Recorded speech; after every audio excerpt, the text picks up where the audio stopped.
How's everybody doing? I'm going to be doing a series of videos. This is part one of I don't know how many, but it's going to be a full-blown rebuild of my 1998 Grand Cherokee 4.0. It's got 165,000 miles on it. I had the cylinder head rebuilt. I did that last year.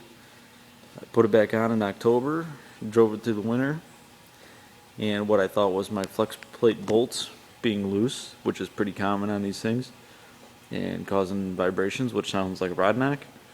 Turns out it wasn't. It actually is a rod knock. It's coming from the front part of the engine, somewhere up in there. I think it's cylinder 2 or 3. But it is a rod knock, that is for sure. So I decided to pull the motor. Like I said, the cylinder head's been rebuilt, so I don't have to touch that. It's going to come off anyway, obviously. But the whole bottom end of the motor is going to get redone. So the crank's going to be reground. It's going to get new rods. It's going to get new pistons, new rings, new bearings, all new seals, top and bottom. It's going to get a new camshaft, hopefully. New timing chain kit. Lifters, push rods. Basically whatever I can. The ignition coil right there on the side and the oil pressure sending unit right there is going to get replaced. I put a new water pump on back in October, and I put a new thermostat in the housing up there, and those are still good, so I'm going to reuse those. But everything is going to be stripped, everything is going to be cleaned, everything is going to be painted and redone. And my word to people who are going to rebuild an engine, if you've never really done one before, don't order any parts until you get it all apart and get measurements off everything.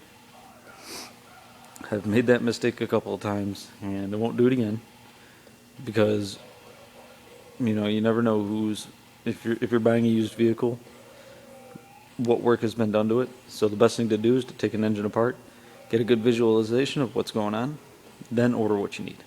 Get measurements off your crank, everything, your pistons, your bore, everything you can before you order any parts.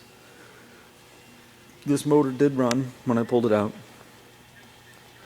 It's just got the rod knock, and I'm going to take care of all that.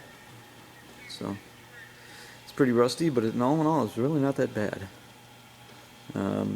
The previous owner overheated the engine, and then he shut it down, and I have a feeling that that's one of the reasons why the rod bearing went kaput. Plus, after he overheated it, he shut the truck down, and it sat for 3 years. The Jeep was in really good shape. That's the reason why I bought it. I got it at a good price. So you can honestly find vehicles out there, being sold pretty cheap because of stuff like this. And as long as the engine internals are good, which this one is, you can get a vehicle. I'll be honest, I paid $2,500 for my Jeep, and it's extremely clean. It's fully loaded, and I love it. And this is the only thing that's been giving me an issue, so I'm going to take care of it. But my videos are going to be a series of videos on rebuilding this. I'm going to go across everything. So this is video 1. This is just showing you what I'm dealing with, what I'm going to be doing. Video 2 is going to be a strip down of the valve cover, the oil pan, and distributor, oil filter, ignition coil, oil pressure sensor, and some of the front parts. And then I'll go into details about what I'm going to do there after that. So bear with me. This is going to be about a month process. But my first step is to start stripping some basics off. And then I'll do another video, is video number 2. And if you guys have questions, comments, feel free to post them down below. And I'll try to help you out as much as I can if you have any questions, and go from there. Thanks for watching.